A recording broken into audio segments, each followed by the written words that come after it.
Consider the scenario. You're driving on a long, straight stretch of country highway at about 2 p.m. on a sunny afternoon, and you're desperately keen to reach your destination. You're trying to stay alert and attentive, but sleep pressure is building up.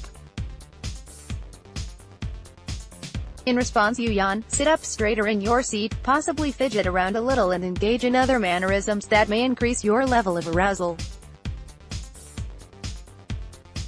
Is this the purpose of yawning? Yawning is generally triggered by several things, including tiredness, fever, stress, drugs, social and other psychological cues. These are generally well documented and vary between individuals. The question of why we yawn evokes a surprising amount of controversy for what is a relatively minor field of study. We don't have evidence that can point us to the exact purpose of yawning. But there are several theories about the purpose of yawning. These include increasing alertness, cooling the brain, and the evolutionary theory of alerting others in your group that you're too tired to keep watch, and someone else should take over. Yawning is known to increase with drowsiness. This has led to the arousal hypothesis of yawning. Associated with the yawning are increased movement and stretching behavior. The increased fidgeting behavior may help maintain vigilance as sleep pressure builds. Read more. Health check. How can I make it easier to wake up in the morning? Also, specific muscles in the ear, the tensor tympani muscles, are activated during yawning. This leads to a resetting of the range of movement and sensitivity of the eardrum and hearing, which increases our ability to monitor the world around us after we may have tuned out before the yawn. Yawning is usually accompanied by stretching behavior, from Shutterstock.com. Additionally, the opening and flushing of the eyes will probably lead to an increase in visual alertness. Point 2. Cools the brain. Another theory for why we yawn is the thermoregulatory hypothesis.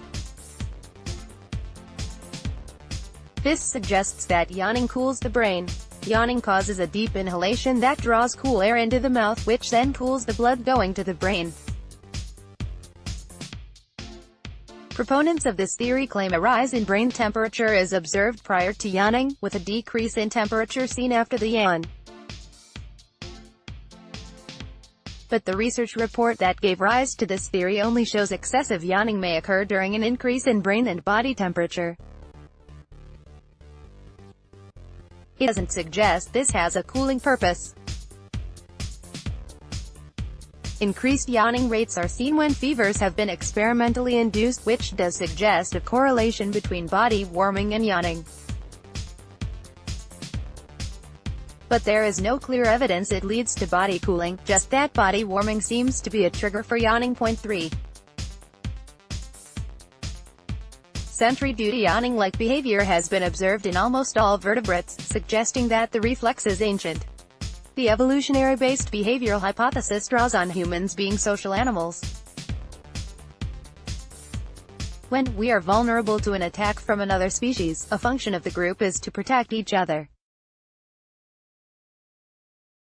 Part of our group contract has included sharing sentry duties, and there is evidence from other social animals of yawning or stretching signals when individuals are becoming lower in arousal or vigilance. This is important for changing activities to prevent the watch from slipping, or to indicate the need for another sentry. Neuroscience explanations. The yawning reflex involves many structures in the brain.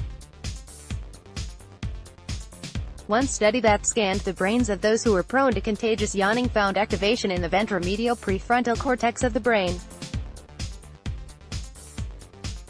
This brain region is associated with decision-making. Damage to this region is also associated with loss of empathy. Read more. Understanding others' feelings. What is empathy and why do we need it?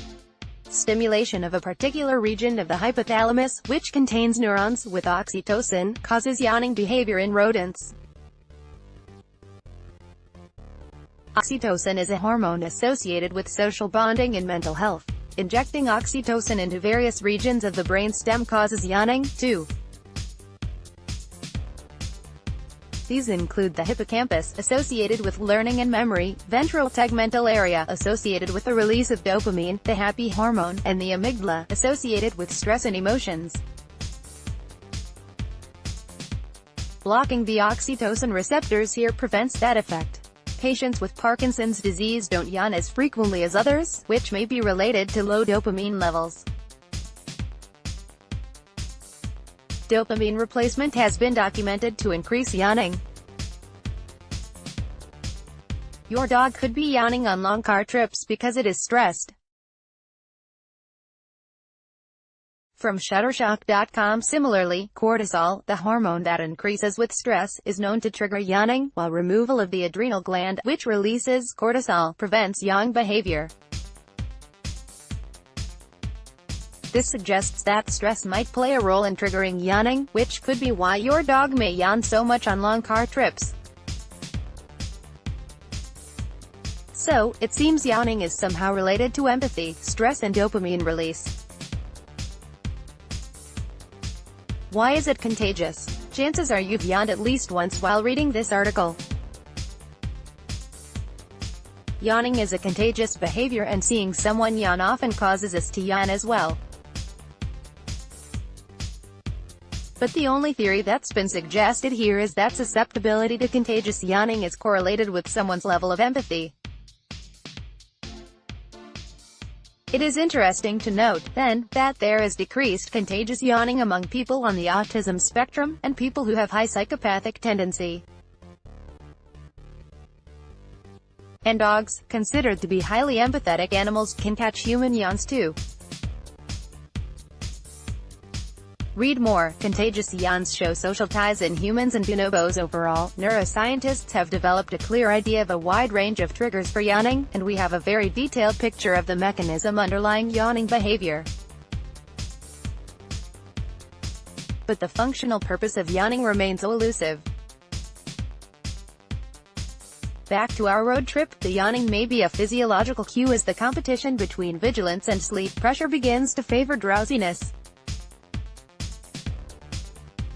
But the overwhelming message is that sleep is winning and encouraging the driver to pull over for a break, and it shouldn't be ignored.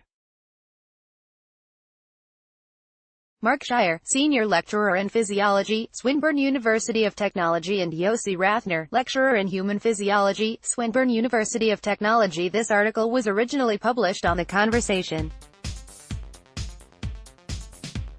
Read the original article. First published, the 21st of May 2018, 1703 IST.